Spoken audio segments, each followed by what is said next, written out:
Kita sekarang dalam pembahasan kitab yang baru dari Al-Aqidah, itu dalam kitab Al-Aqidah Al-Wasithiyah, tulisan dari Syekh Al-Islam Ibnu Taimiyah rahimahullah ta'ala, dengan syarah oleh Syekh Muhammad Khalil Harras. Itu yang kita pegang. Adapun tahqiq di bawah bisa diambil dari beberapa kitab, ya, bisa diantara dari Syekh Yasin rahimahullah. Kemudian kita sekarang masuk langsung ke matan dari tulisan Syekhul Islam Ibnu Taimiyah. Dari apa yang beliau tulis, nanti ada penjelasan dari Syekh Muhammad Khalil Harras rahimahullah ta'ala. Qala Syekhul Islam Ibnu Taimiyah rahimahullah, berkata Syekhul Islam Ibnu Taimiyah rahimahullah, Bismillahirrahmanirrahim. Bismillahirrahmanirrahim. Dengan menyebut nama Allah yang Maha Pengasih lagi Maha Penyayang. Kalimat ini langsung dijelaskan oleh pensyarah. Kita mengikuti alurnya. Asyarhu, penjelasan.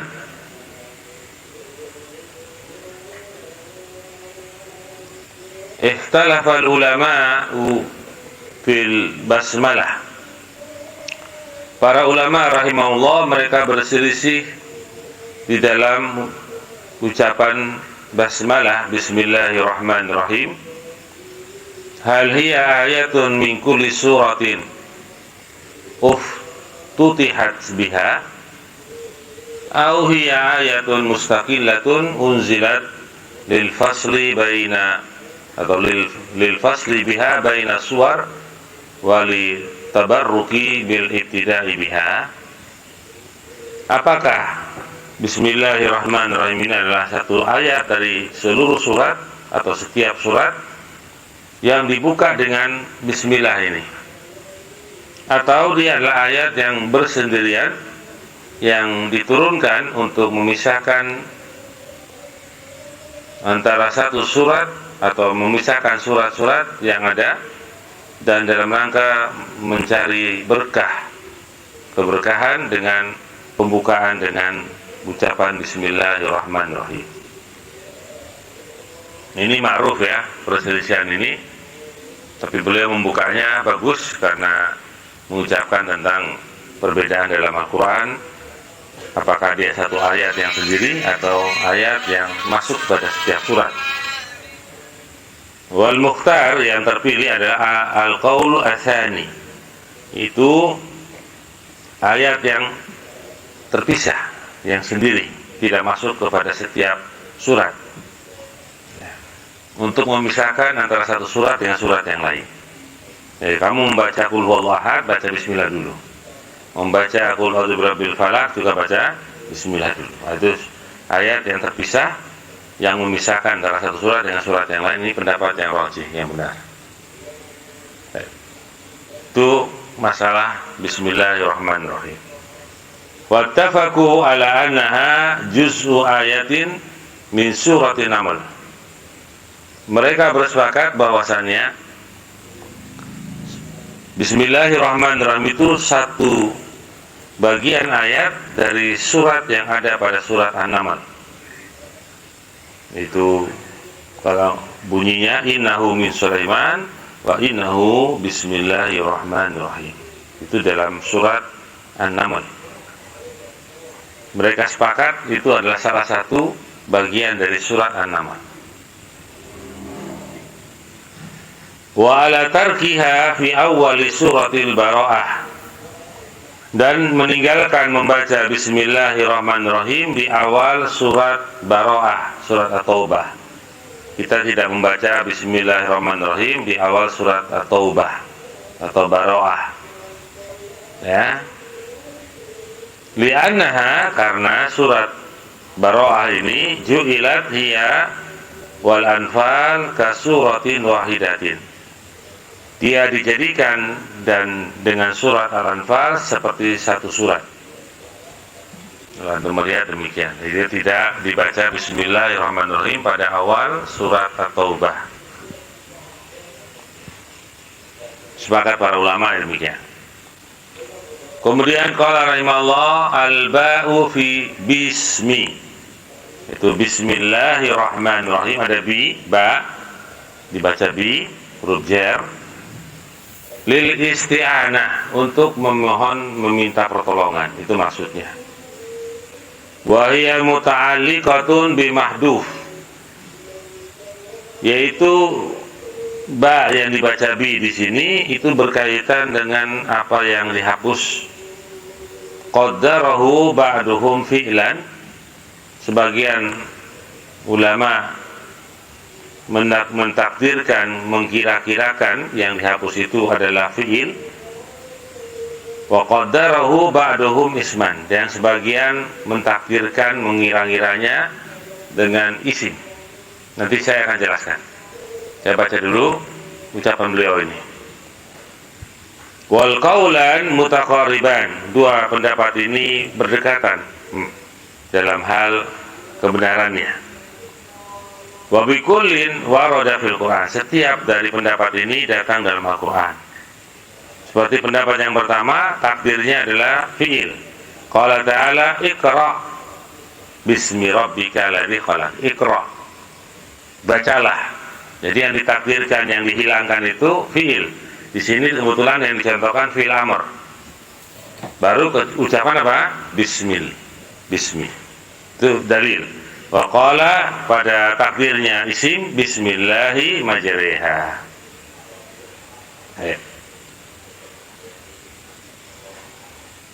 Kalau kita mau contohkan yang lain selain apa yang boleh sebutkan ini, biar lebih jelas juga, kita mentakdirkan yang pertama fi'il, maka nanti kita akan mengatakan demikian misalnya. Ya.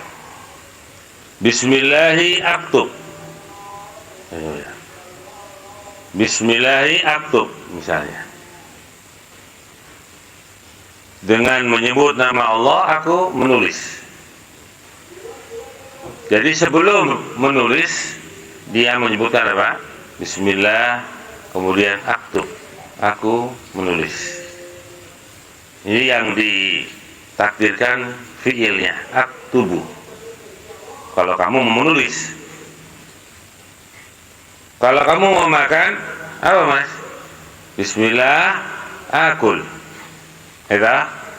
Bismillah asrobu, mau minum misalnya. Jadi bismillah itu kemudian setelahnya kita mengucapkan dengan kalimat fi'il. Ya.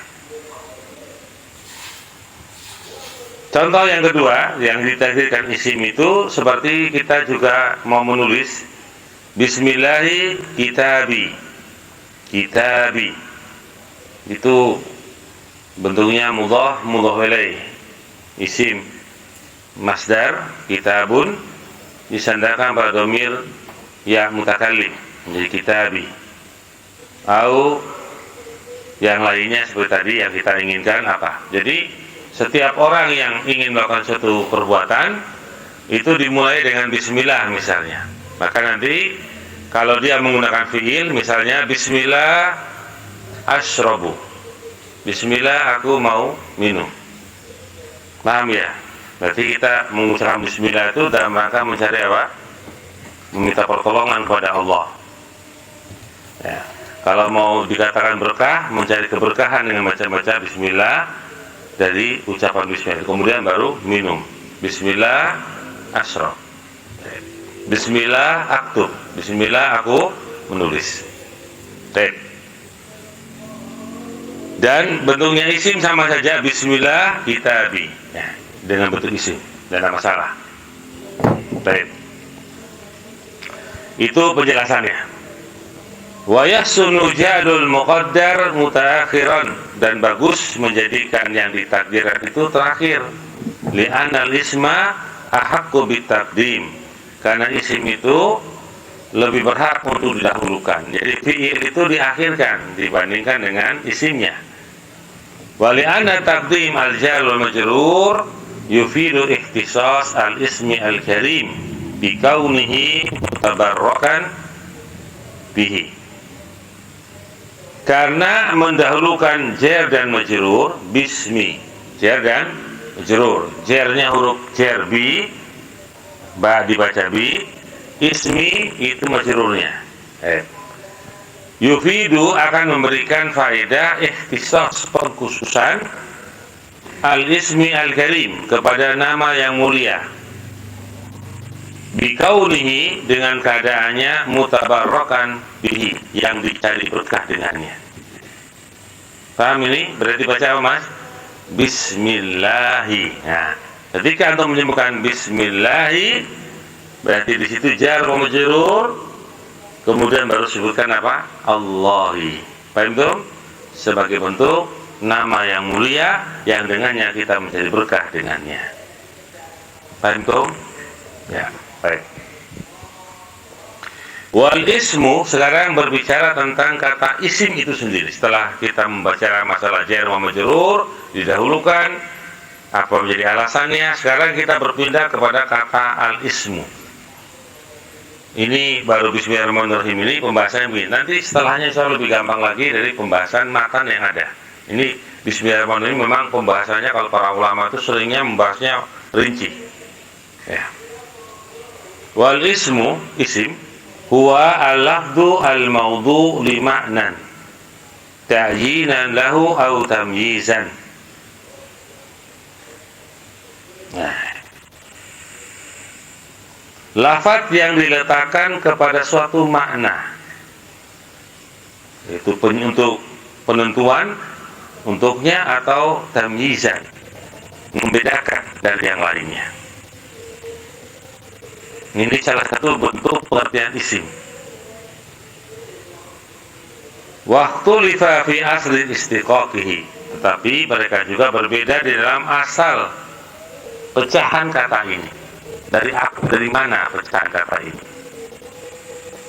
Faqila innahu minas simah. Kata al-ismu asalnya dari kata as-simah, bimana al-alamah, tanda. Jadi as-simah artinya tanda, berarti isim itu apa? Tanda. Paham ya? Tanda. Menurut ucapan orang-orang Kufiyun. Ini saya tambahkan berkata orang-orang Kufiyun bahwa isim itu maknanya al-alamah, tanda. Wakila, dan dikatakan pula pendapat yang lain, minas sumu, tinggi artinya, hulu, wa huwa al-mukhtar. Sedangkan makna yang kedua inilah yang dipilih menurut beliau. Ya. Baik. Sudah maknanya as-sumu. Ada berpendapat maknanya al-alamah, tapi yang dipilih maknanya as-sumu, artinya tinggi. Baik, kita masuk. Wa hamzatu wasal. Al-ismu atau ismun, kalau dibaca alif lam, hamzanya ya di awal itu adalah hamzah wasal. Nggak apa-apa, saya pelan-pelan aja. Hamzah wasal ki apa? Di dalam penulisan hamzah dalam setiap kata itu ada hamzah yang wasal, ada hamzah yang qata. Hamzah qata'i, hamzah wasli. Wasal itu bersambung. Biasanya hamzah wasal ini ditulis dengan alif tetapi tanpa huruf hamzah, di bawah atau di atas. Jadi mamanya kamu menulis fi'il amr misalnya, yaitu uktub, tulislah. Hamzah yang ada pada kata u itu tidak ditulis hamzah, hanya ditulis alif. Di atas alif dibaca dhammah, uktub. Hamzahnya tidak ditulis, baik di atas maupun di bawah alif. Namanya hamzah apa? Wasal. Kenapa wasal? Kalau ada kata yang sebelumnya datang atau huruf yang sebelumnya datang hamzah ini dibaca sambung, tidak dibaca hamzahnya. Misalnya pakai huruf waw di depannya, uktub misalnya, uktub. Sambungnya menjadi waktu. Bukan waktub, tapi waktu. Itu kan hamzahnya apa? Wasol. Itu namanya hamzah wasol. Sudah dibayangkan ini sudah? Ya. Seperti ismuka. Ismuka. Hamzahnya itu tidak ditulis di bawah alif, tapi cukup alif tok. Ismuka. Kapan penggunaannya jelas? Ketika kita mengatakan yang kata mas, ma. Apa yang membaca? Mas muka. Bukan ma ismuka, tapi mas muka. Disambung bacanya wasol. Bentuk? Paham? Baik. Itu dalam sisi bahasa. Jadi memang kita pelan-pelan dulu. Jadi pembahasannya intinya ada. Tapi ini bismillahirrahmanirrahim kita mengikuti penjelasan beliau. Walaysa ismu nafsal musamma. Pendapat beliau, isim itu bukan penamaan itu sendiri. Al-ismu itu bukan penamaan itu sendiri, kata beliau. Kama za'ama ba'duhum, sebagaimana perkataan sebagian mereka. Fa'inal isma, maka isim itu sebenarnya adalah huwa al-lafdu ad-dallu, lafaz yang menunjukkan. Itu lafaz yang menunjukkan, bukan penamaan itu sendiri, tapi lafaz yang menunjukkan. Itu menurut pendapat beliau. Nanti kita akan jelaskan ini dengan bahasa saya, ya. Kalau al-musamma huwa, sedangkan al-musamma itu adalah al-makna al-madlulu alaihi bidzalika ismi. Makna yang ditunjukkan atasnya dengan nama itu baru disebut dengan al-musamma. Oleh huwa kadzalika nafsa tasmiyah, bukan ada itu nama itu sendiri, fa inna fi'lul musamma atau musammi adalah perbuatan yang dinamakan yuqalu sama itu waladi. Aku dikatakan aku menamai anakku Muhammad. Misalnya aku menamakan aku Muhammad. Sekarang saya jelaskan dulu dari ringkas yang saya jelaskan. Jadi menurut beliau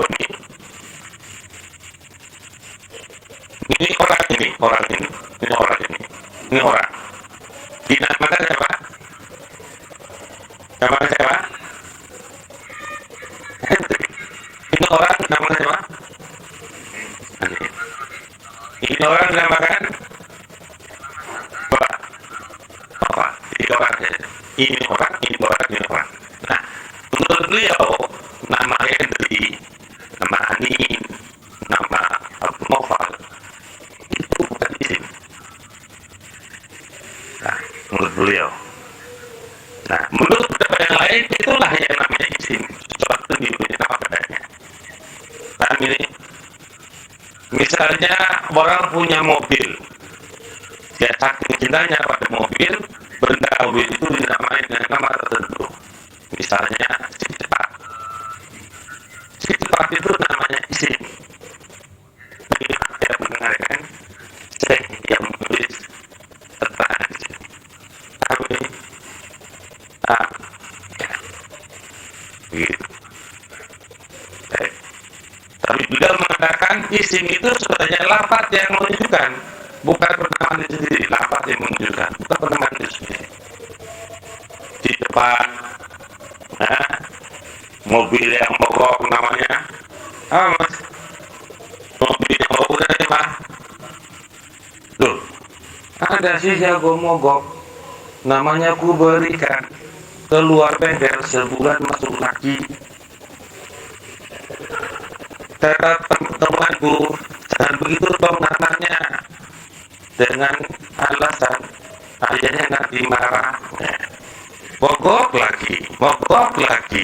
Nah, aku menamain mobil yang sering mogok ini namanya si jago mogok. Pak aku pasti ngerti zamannya.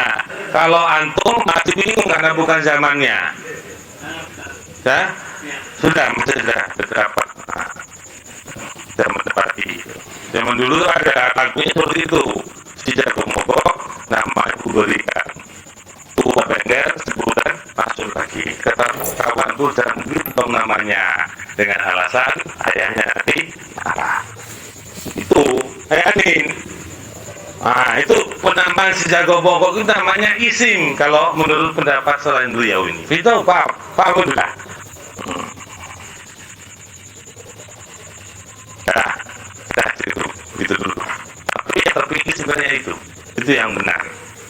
Isim itu yang dinamain padanya sesuatu benda dinamakan namanya itu namanya isim. Ya. Kita baca lagi. Wa qawlu ba'dihim, berkata sebagian mereka para alunuha atau alinuha, inna lafdzal ismi huna mukhamun, bahwasanya lafaz isim di sini basmalah itu maksudnya adalah sesuatu yang mukhamun, itu asing, baina kalimatain, di antara dua kalimat. Itu maksudnya mukhamun. Ya. Atau bisa bermakna masuk di antara dua kalimat, boleh masuk di antara dua kata. Li'anna isti'anah inama takunu billah azza wa jalla la bismi, karena minta pertolongan itu terjadi kepada Allah, bukan kepada namanya. Itu jadi minta pertolongan itu kepada Allah, bukan kepada namanya Allah. Minta pertolongan itu kepada siapa? Kepada Allah, bukan kepada nama Allah. Paham? Ya.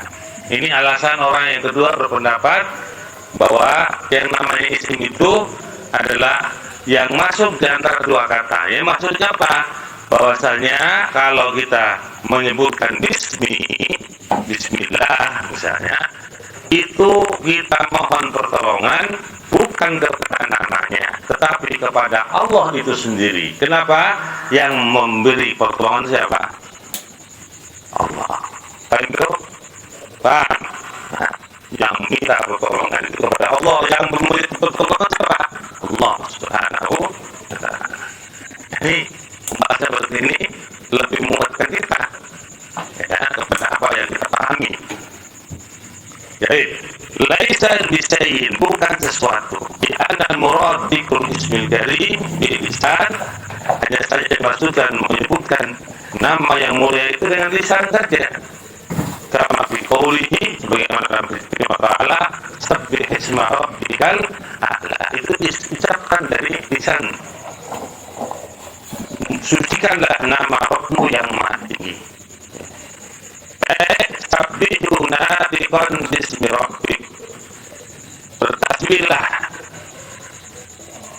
kepada dia atau nama Allah dengan mengucapkan dengan nama Rabb yang maha tinggi, atau dengan Rabbmu, mutakalliman bihi, berbicara dengannya, ya kan? Apa penyebutan ismi tadi?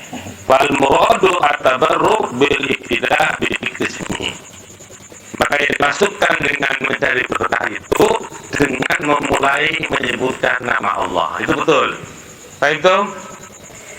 Kalau ba di situ dalam rangka untuk isti'anah, berarti isti'anahnya kepada Allah, bukan kepada namanya. Kalau ada mengganti itu mencari tabarruk, keberkahan, berarti di situ tabarruk dengan memulai mengucapkan nama Allah. Baik itu. Ini adalah penjelasan.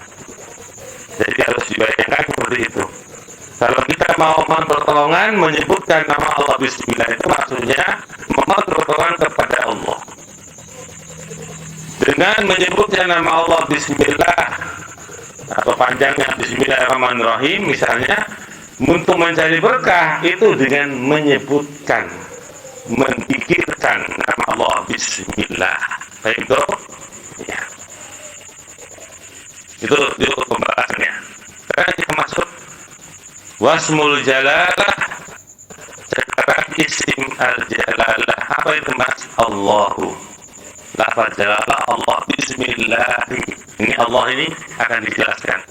Ila innahu ismun jamid ghairu mustaqim. Lafaz jalala Allahu adalah isim jamid, berkata sebagian, dan bukan isim yang mustaq. Apa itu jamid, apa itu mustaq? Jamid itu tidak punya tasrif, tidak punya pecahan-pecahan. Itu saja kata itu. Padahal dalam bahasa Arab itu ada kata yang bisa ditasrifkan. Misalnya kata yaktubu kitaban. Kitaban tasrifnya kata yaktubu kitaban. Dan seterusnya dari tasrif yang ada. Berarti kita itu mustaq. Itu. Di sana ada kata yang tidak bisa ditasrifkan seperti itu. Namanya jamid. Misalnya kata rajulun misalnya. Rajulun itu isim, tetapi jamid, tidak punya tasrif. Qalamun, apa qalamun, pena, itu juga jamid. Jamid itu kalau bahasanya, bahasa itu kaku. Jamid itu kaku, tidak bisa apa dipecah. Itu namanya jamid. Tapi ini contoh saja. Ya, ini mas, kalau mustaq itu seperti tadi saya bilang, kata kitabun atau apa, jilsatun, duduk misalnya, qiyamun, itu bisa ada pecahannya. Qoma yaqumu, nanti ada disebutkan apa, kata-kata yang lainnya dari bentuknya. Baik.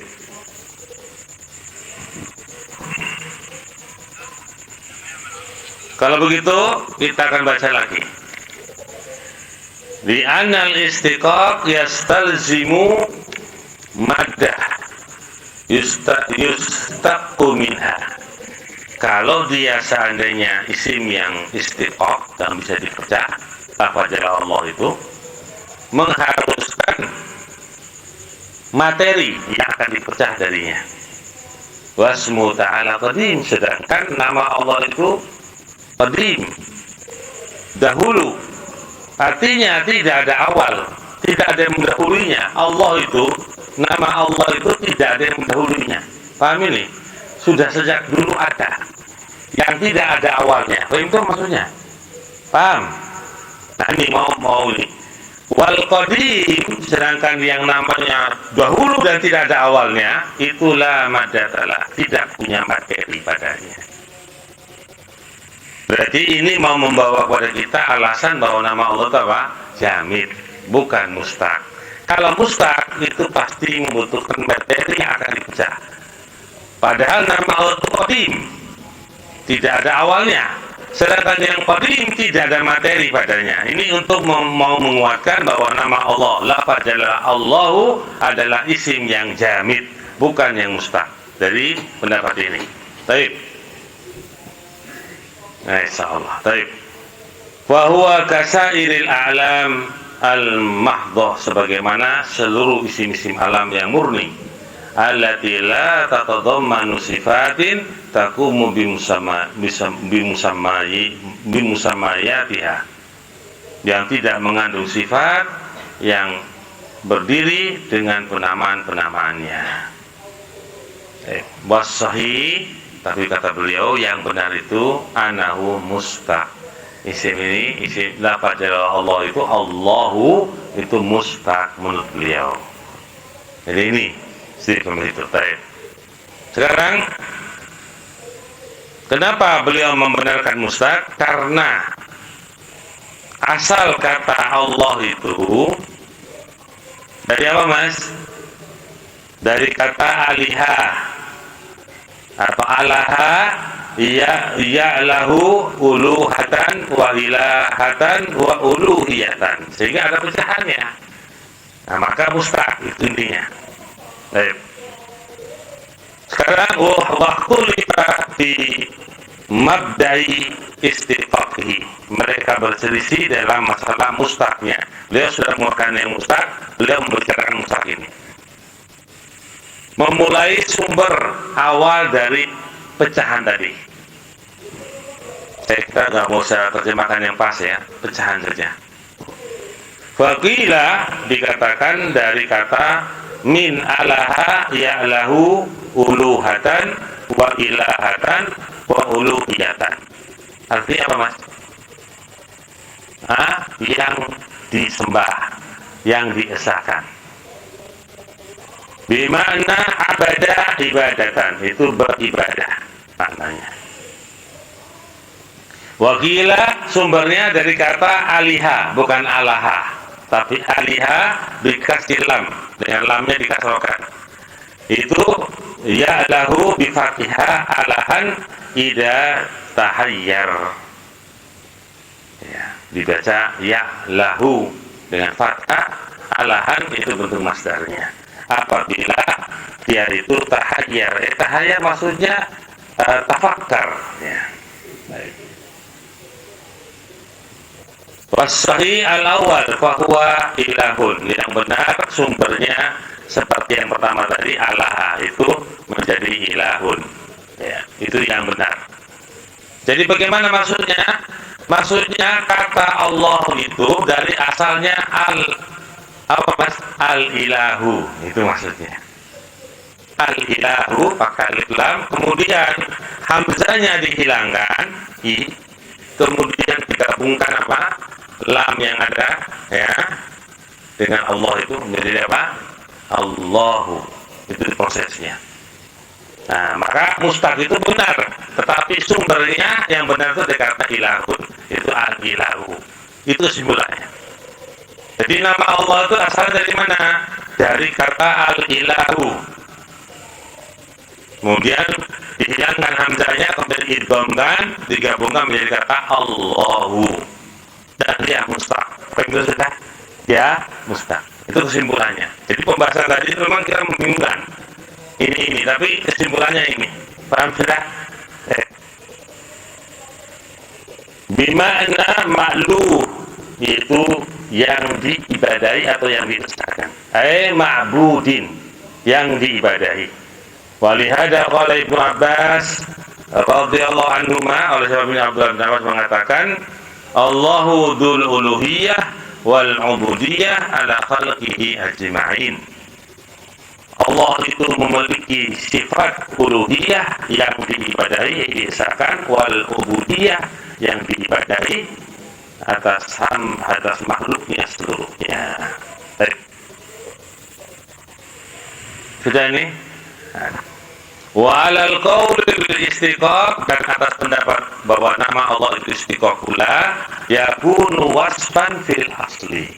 Dengan menyebutkan nama Allah, lafaz Allah itu adalah mustaq, juga menjadikan sifat pada asalnya. Walakin ghalabat alaihi al-alamiyah, akan tetapi mengalahkan atasnya dari al-alamiyah. Alamiyah adalah sesuatu yang berkaitan dengan alamiah ini.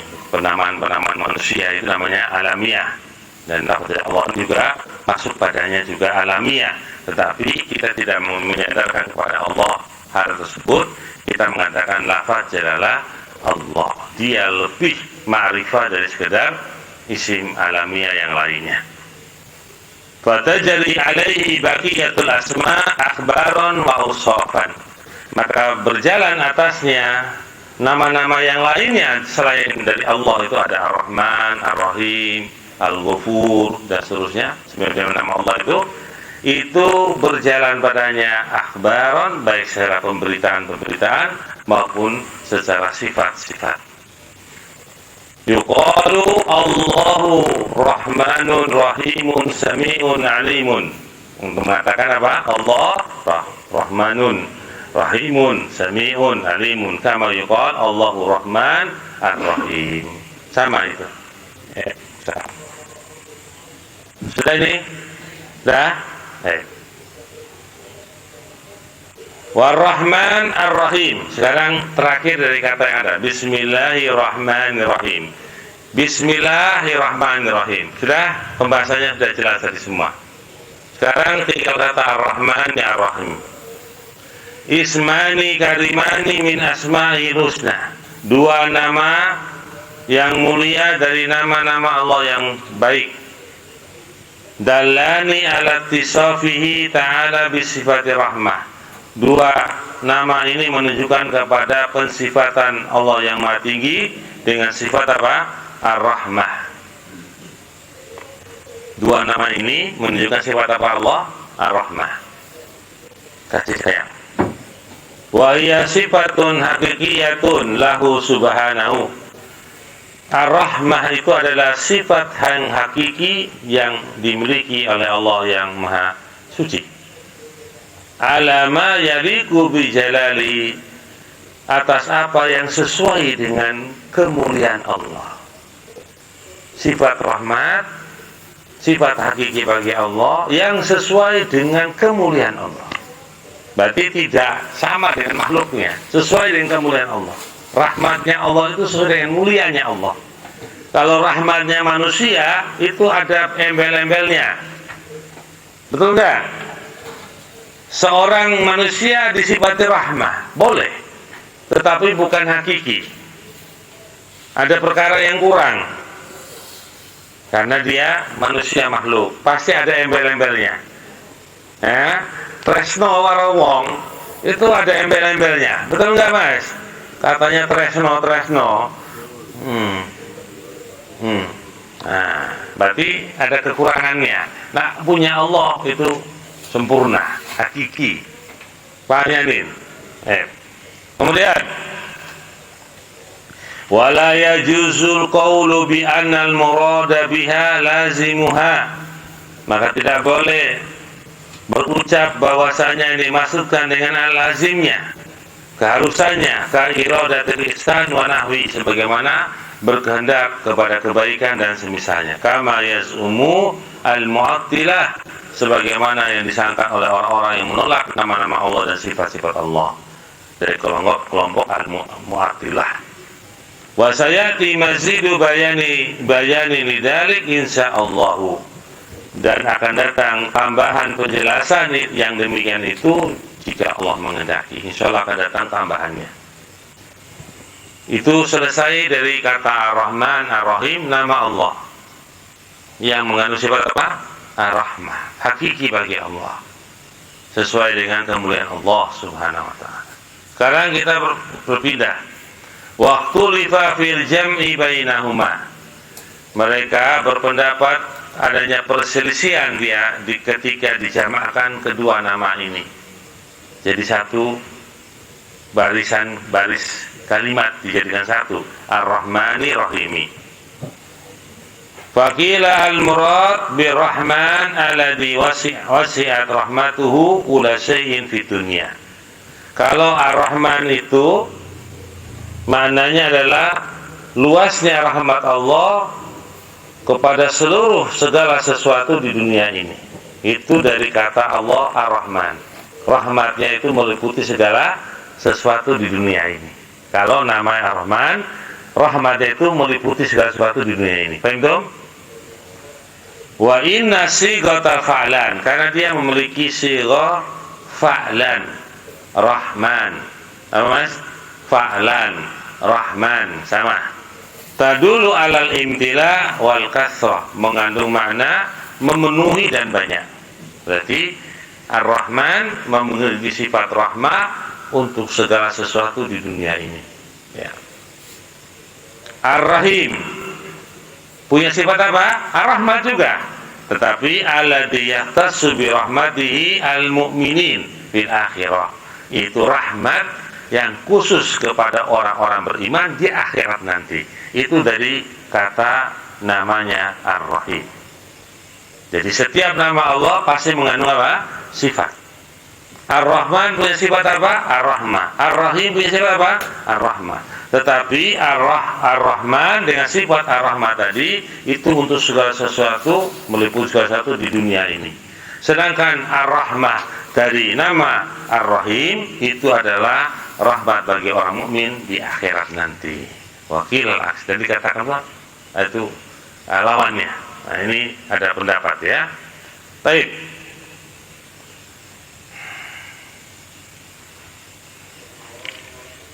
Wa qad dhahaba al-'allamah Ibnu Qayyim. Sekarang kita baca pendapat Ibnu Qayyim rahimahullah. Dan Ibnu Qayyim telah berpendapat radhiyallahu rahimahullah ila anna rahman dalun ala sifatil qa'imati bidzat. Ar-Rahman, nama Allah itu menunjukkan kepada sifat Ar-Rahmah yang ada pada zat Allah. Itu pendapat Ibnu Qayyim, tambahan dari pendapat yang ada. Ar-Rahmat yang ada di zat Allah. Kalau Ar-Rahim, nama Allah Ar-Rahim itu dalun ala ta'alluqiha bil mahum, sifat rahmat Allah yang dikaitkan dengan yang dirahmati. Itu kalau Ar-Rahim. Walihada lam yaji al-ismu Ar-Rahman muta'addiyan fil Quran. Oleh sebab ini tidak datang nama Ar-Rahman bagi Allah muta'addiyan, ya, di dalam Al-Quran. Allah Ta'ala berfirman, muta'addi itu lawannya laziman. Muta'addi itu membutuhkan objek, laziman tidak membutuhkan objek, itu maksudnya. Seperti Allah mengatakan, wa kana bil mu'minina rahiman. Al-Ahzab ayat 43. Dan kepada orang mukmin menyayangi Allah. Wa kana bil mu'minina rahiman, ya. Walam yakul rahmanan, tapi rahiman, karena khusus marhum kepada yang dirahmati. Sedangkan ke Ar-Rahman itu sifat yang ada pada zat Allah. Wa hada ahsanu ma qila fil farqi bainahuma. Inilah yang paling bagus apa yang dikatakan perbedaan antara Ar-Rahman dan Ar-Rahim dari sifat yang dikandung padanya, dua-duanya sama Ar-Rahmah. Baik, sekarang saya simpulkan sedikit. Pendapat yang disebutkan sebelumnya, Ar-Rahman, Ar-Rahim dijadikan satu dalam sebuah tulisan, sebuah kalimat. Maka Ar-Rahman adalah punya sifat Ar-Rahmah. Untuk siapa? Seluruh makhluk yang ada di dunia ini. Ar-Rahim punya sifat rahmat. Menurut pendapat utama ini adalah bagi orang-orang mukmin di akhirat nanti. Datang pendapat Ibnu Qayyim rahimahullah bahwa ketika kita menyebutkan Ar-Rahman punya sifat rahmat, dan sifat itu ada pada zat Allah. Dan Ar-Rahim adalah sifat rahmat yang dia itu kepada yang dirahmati. Paham ya? Sudah selesai. Ruwiya an Ibn Abbas, riwayatkan dari Abdullah bin Abbas radhiyallahu anhu qala, bahwasanya dia berkata, huma ismani raqiqan, dua nama Allah Ar-Rahman Ar-Rahim itu adalah dua nama raqiqan yang tipis, yang halus. Ahaduhuma araqu minal akhar, salah satunya itu lebih halus daripada yang lainnya, ya. Wa mana ba'dhum, dan mencegah yang lainnya pula, kauna rahman fil basmalah na'tan li ismil jalalah. Sekarang mereka pembahasan kepada kalimat. Setelah kita sudah bahas tentang pengandungan Ar-Rahman Ar-Rahim dari nama Allah kepada rahmat, pada sifat, sekarang berbeda sedikit. Ar-Rahman setelah kalimat Bismillahirrahmanirrahimi, Ar-Rahman itu adalah na'at untuk isim jalalah. Dalam kedudukan ini sebagai na'at, sifat bagi nama Allah. Makanya dibaca Mas, dibaca juga dengan majrur. Bismillahi huruf jar, terjadi mudhaf, ya, mudhaf ilaih. Kemudian diikuti lagi majrur. Ar-Rahmani. Ar-Rahmani itu dalam pendapat ini sebagai sifat menaat bagi lafaz Allah, Allahi. Li'annahu alamun akhar lillah, karena dia adalah alam bagi lafaz Allah, la yutlaq ala ghairi, tidak dimutlakan atas lainnya. Wal a'lam la yun'atu biha, sedangkan alam itu tidak dinaatkan dengannya. Was-sahih, yang benar, anahu na'tun lahu bi'tibari ma fihi min ma'nal wasfiyah. Yang benar adalah dia adalah na'at bagi Allah, itu bagi lafaz Allah, dengan dilihat dari apa yang mengandung makna sifat fi ar-Rahman. Ismuhu ta'ala wa wasfuhu, nama dan sekalian sifat Allah. La tunafi fi ismiyatuhu wasfiyatuhu, dan tidak dinafikan penamaannya dan sifatnya sekaligus. Jadi begini mas, kalau kita berbicara secara umum, nama Allah Ar-Rahman mengandung sifat apa? Ar-Rahman. Bisa juga kita mengatakan Ar-Rahman itu sifat juga. Paham ya? Paham? Tidak perlu dengan rahmah, tapi Ar-Rahman itu juga sifatnya. Itu boleh disebutkan oleh beliau. Baik. Famin haitsu huwa sifatun jarra tabi'an ala ismillah. Karena apa? Dia sebagai sifat yang berjalan sebagai tabi, mengikuti atas nama Allah. Maka dibaca apa? Bismillahirrahmanirrahim. Semuanya dibaca apa? Majrur di akhirnya. Wa min haitsu huwa ismun warada fil Qur'an ghairu tabi. Dan juga dari sisi dilihat bahwasanya nama Ar-Rahman itu juga bukan sebagai mengikuti. Apa itu mas? Bukan sifat, tapi mengikuti. Yaitu dia adalah isim itu sendiri. Bal wurudal isma alam, bahkan dia datang dengan isim alam. Kaqouli ta'ala ar-Rahmanu 'alal 'arsy istawa. Saya sekarang terangkan.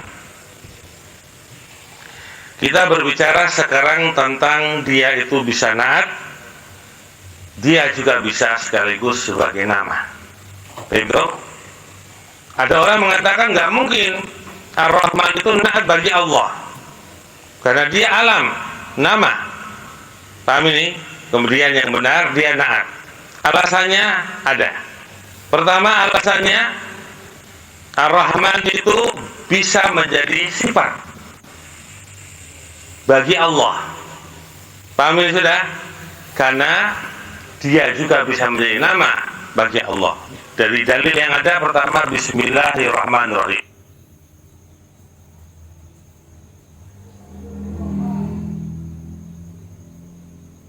Ini naat.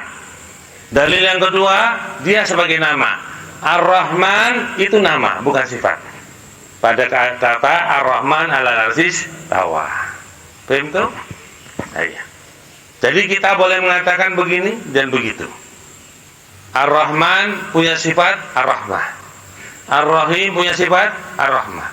Juga kita bisa mengatakan Ar-Rahman sifat bagi Allah. Dalilnya di dalam bacaan Bismillahirrahmanirrahim. Paham itu? Ar-Rahman juga bisa dikatakan isim, nama. Seperti katanya Ar-Rahman 'alal 'arsy istawa. Bukan sifat, tapi itu Ar-Rahman itu nama. Itu? Iya. Selesai? Jelas.